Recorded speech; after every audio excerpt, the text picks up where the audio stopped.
Hello everyone, आज की video में हम बात करेंगे डोमपेरिडोन मेडिसिन के बारे में। डोमपेरिडोन का सबसे पहले यूज़ देख लेते हैं, कहाँ पे इसका प्रयोग किया जाता है। इसका यूज किया जाता है नोजिया और वोमिटिंग को रोकने के लिए। वोमिटिंग यानी कि उल्टी आना, अगर किसी को उल्टी आती है तो वहाँ पे इसका यूज किया जा सकता है। नोजिया यानी कि फील ऑफ वोमिटिंग, जी मिचलाना या फिर उल्टी आने जैसा लगना। अगर किसी को उल्टी आने जैसा लग रहा है, ठीक है, उल्टी नहीं आ रही है यानी कि उल्टी आने जैसा लग रहा है, तो भी वहाँ पे डोमपेरिडोन का यूज किया जाता है। ठीक है। दूसरा इसका यूज है लैक्टेशन। लैक्टेशन में कैसे यूज किया जाता है, जो भी ब्रेस्ट फीडिंग मदर होती है ना, उनके अंदर मिल्क का सिक्रेशन कम हो जाता है, तो डोमपेरिडोन का यूज किया जाता है मिल्क सिक्रेशन को इंक्रीज करने के लिए। ये तो हो गई सीधी सीधी बात। अब थोड़ा सा डीप में समझाता हूँ। ब्रेस्ट फीडिंग मदर के अंदर कई बार प्रोलैक्टिन हार्मोन का जो लेवल है वो कम हो जाता है। प्रोलैक्टिन हार्मोन के लेवल के कम होने की वजह से जो मिल्क सिक्रेशन है वो कम हो जाता है। अब डोमपेरिडोन जो टैबलेट है वो प्रोलैक्टिन के हार्मोन के लेवल को इंक्रीज कर देती है। अगर प्रोलैक्टिन हार्मोन का लेवल इंक्रीज हो गया तो मिल्क सिक्रेशन भी इंक्रीज हो जाएगा। तो इसलिए मैंने कहा स्टार्टिंग में, डोमपेरिडोन का यूज ब्रेस्ट फीडिंग मदर के अंदर मिल्क सिक्रेशन को इंक्रीज करने के लिए किया जाता है। आई होप आपको समझ में आया होगा। अब जो ये डोमपेरिडोन दवा है ये अलग अलग ब्रांड नेम से मार्केट के अंदर अवेलेबल है, जैसे कि वोमिस्टॉक के नाम से, डोमसेटल के नाम से, और भी बहुत सारी अलग अलग ब्रांड नेम है जो कि मार्केट के अंदर अवेलेबल है। अब बात करते हैं जो नोजिया और वोमिटिंग होता है, जो उल्टी आती है या फिर उल्टी आने जैसा लगता है, ये क्यों लगता है, क्या इसके कोज हैं, क्या इसके कारण हैं, किस किस सिचुएशन में ऐसा हो सकता है, नोजिया और वोमिटिंग की शिकायत कब कब हो सकती है। देखिए, अगर किसी व्यक्ति को पेप्टिक अल्सर है तो उस सिचुएशन में नोजिया और वोमिटिंग हो सकता है।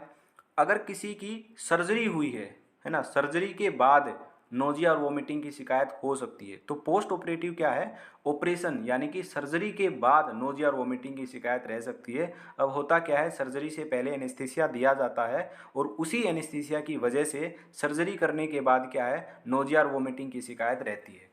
अगर किसी व्यक्ति को गैस्ट्रिक इन्फेक्शन है यानी कि पेट के अंदर इन्फेक्शन है, तो पेट के अंदर इन्फेक्शन होने की वजह से भी नोजिया और वोमिटिंग हो सकती है। कीमोथेरेपी, अगर किसी का कैंसर ट्रीटमेंट हुआ है तो कैंसर ट्रीटमेंट के बाद भी नोजिया और वोमिटिंग की शिकायत हो सकती है। हेड इंजरी, अगर किसी के सिर के ऊपर चोट लगी है तो उस सिचुएशन में भी नोजिया और वोमिटिंग की शिकायत हो सकती है। लीवर स्वेलिंग, अगर किसी व्यक्ति का जो लीवर है वो सूज गया है, सूजन आ गई है लीवर के अंदर, तो इस वजह से भी नोजिया और वोमिटिंग की शिकायत हो सकती है। रिफ्लक्स ईशियोफेगाइटिस, अब इसका मतलब क्या होता है, जो हमारा स्टमक होता है उसके अंदर होता है एसिड, तो जब गैस्ट्रिक रिफ्लक्स होता है यानी कि जो एसिड है उसका रिफ्लेक्स होता है, वो ऊपर की तरफ आता है, वो इतना ऊपर की तरफ आता है कि वो हमारे गले तक आ जाता है। जैसे ही एसिड गले तक आता है तो गले में क्या होती है, इरिटेशन होती है। ठीक है, एसिड की वजह से गले में इरिटेशन होती है, वहाँ पे स्वेलिंग आ जाती है, तो थ्रोट के अंदर स्वेलिंग आ जाती है गैस्ट्रिक रिफ्लक्स की वजह से, उसी का ये नाम है। तो उस वजह से भी नोजिया और वोमिटिंग की शिकायत रहती है। यूरिया लेवल का इंक्रीज होना, अगर किसी व्यक्ति के अंदर यूरिया लेवल इंक्रीज हो गया है ना, उसकी बॉडी में यूरिया लेवल पाया गया है कि इंक्रीज हो गया है, तो उस सिचुएशन में भी नोजिया और वोमिटिंग की उसको शिकायत रह सकती है। तो ये रीज़न है सारे के सारे कि इन इन सिचुएशन के अंदर किसी भी व्यक्ति को नोजिया और वोमिटिंग की शिकायत रह सकती है। तो इन सब रीज़न के अंदर जो डोमपेरिडोन टैबलेट है उसका यूज किया जाता है। ठीक है, तो इन सिचुएशन में डोमपेरिडोन का यूज कर सकते हैं। ओके, नेक्स्ट देखते हैं क्या है। नेक्स्ट कुछ बात लिखी हुई है, इस बात को मैं हिंदी के अंदर समझाता हूँ, पॉज करके आप इसको पढ़ लेना क्या लिखा हुआ है। देखिए, एक डिजीज होती है पार्किंसन डिजीज, उस डिजीज के अंदर क्या है, मेडिसिन का यूज किया जाता है लेवाडोपा और ब्रोमोक्रिप्टिन। मान लिया किसी भी व्यक्ति को पार्किंसंस की डिजीज है और उसको लेवाडोपा और ब्रोमोक्रिप्टिन दी गई है, तो इन दोनों ही मेडिसिन की वजह से होता क्या है, उस पेशेंट को जिसको पार्किंसन डिजीज है उसको इन दोनों मेडिसिन का यूज करने के बाद नोजिया और वोमिटिंग की शिकायत रहती है। तो अगर उसको शिकायत रहती है नोजिया और वोमिटिंग की, तो उसको वहाँ पर भी डोमपेरिडोन का यूज किया जाता है। ठीक है, ये पढ़ लेना। जो ये दोनों दवा हैं ये एमिटिक एक्शन कोज करती हैं, तो उस एमिटिक एक्शन को ख़त्म करने के लिए आप डोमपेरिडोन का यूज कर सकते हो। ओके, आगे बात करते हैं डोज की। जो डोमपेरिडोन दवा है उसका क्या डोज होना चाहिए। चाइल्ड डोज की बात करूं तो चाइल्ड जो डोज है वो होना चाहिए 0.3 से 0.6 mg पर केजी पर डोज TDS बिफोर मील। इसका मतलब क्या है, देखिए जो डोमपेरिडोन है, चाहे वो एडल्ट हो चाहे वो चाइल्ड हो, हमेशा खाना खाने से पहले दी जाती है, पहली बात। दूसरी बात, चाहे वो चाइल्ड हो चाहे वो एडल्ट हो, दिन में 3 बार दी जाती है। अब डोज अलग अलग होंगी, ठीक है, तो दो चीज़ें तो सेम है, एक तो TDS एक बिफोर मील। TDS का मतलब होता है दिन में 3 बार, ओके। दूसरी बात, चाइल्ड डोज कितनी है, ये है 0.3 से 0.6 mg पर केजी पर डोज। यानी कि अगर किसी का वजन 1 kg है, किसी बच्चे का वजन 1 kg है, तो उसको 0.3 से लेकर 0.6 mg तक की जो डोज है वो दी जाती है। ये एक बार की डोज है और ये ऐसी ऐसी डोज दिन में 3 बार देनी है। अब एक छोटा सा एग्जांपल लेके मैं आपको बताता हूँ।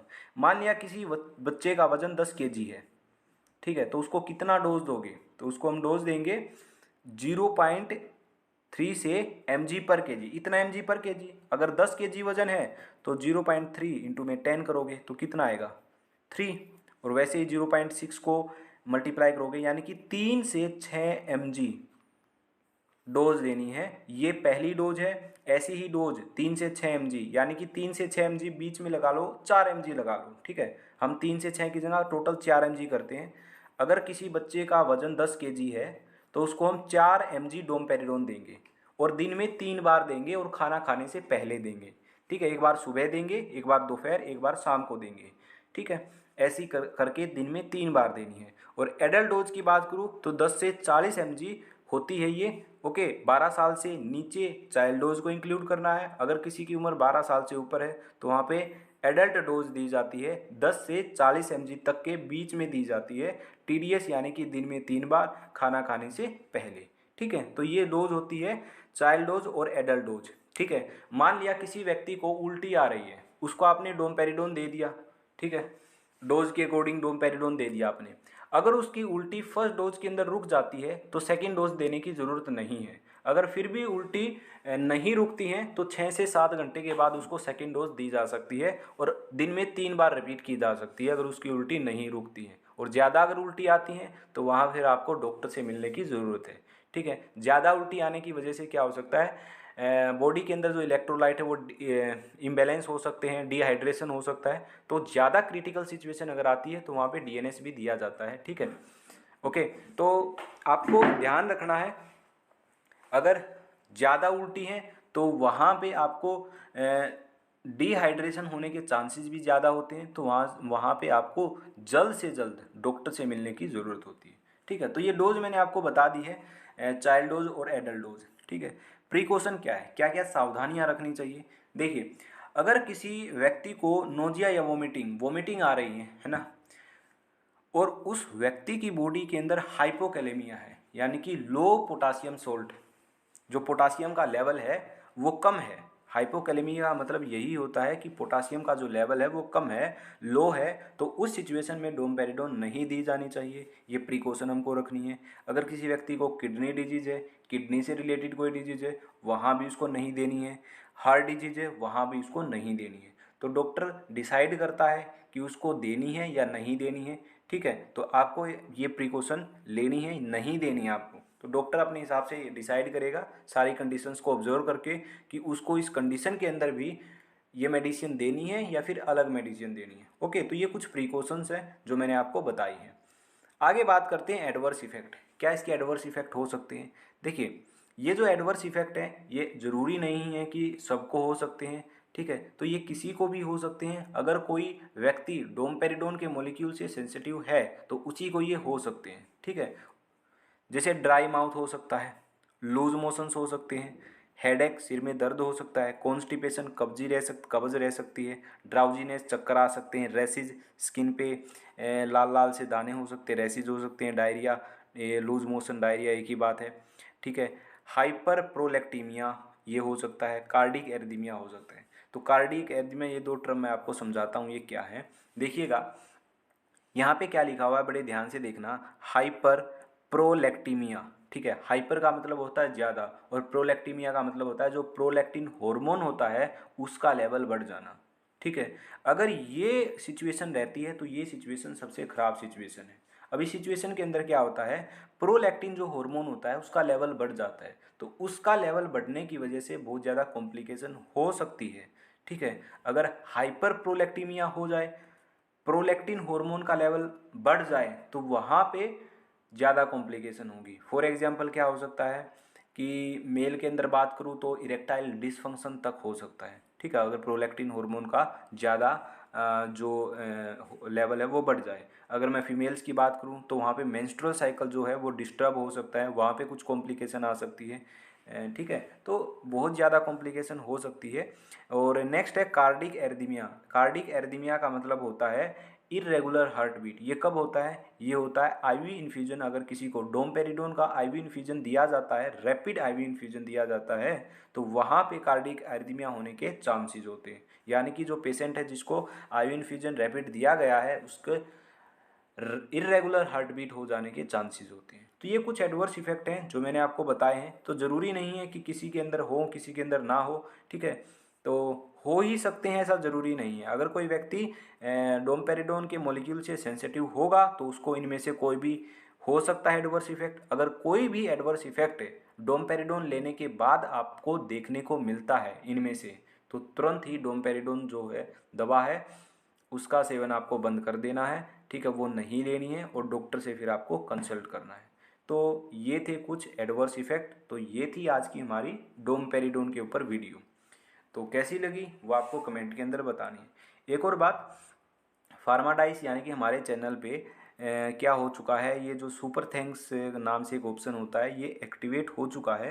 तो अगर आप सुपर थैंक्स से चैनल को सपोर्ट करना चाहते हो तो आप कर सकते हो। जैसे यहाँ पे डिसलाइक का ऑप्शन है, यहाँ पे लाइक का ऑप्शन है, वो स्क्रीनशॉट के अंदर नहीं है।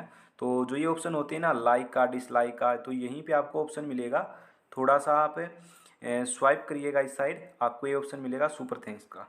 ठीक है, तो यहाँ से आप क्लिक करके क्या है सपोर्ट कर सकते हो अगर आपकी इच्छा है तो। ओके, तो आज की वीडियो में बस इतना ही। तो मिलते हैं नेक्स्ट वीडियो के अंदर। आई होप आपको ये वीडियो अच्छी लगी होगी। तो चलिए मिलते हैं नेक्स्ट वीडियो के अंदर।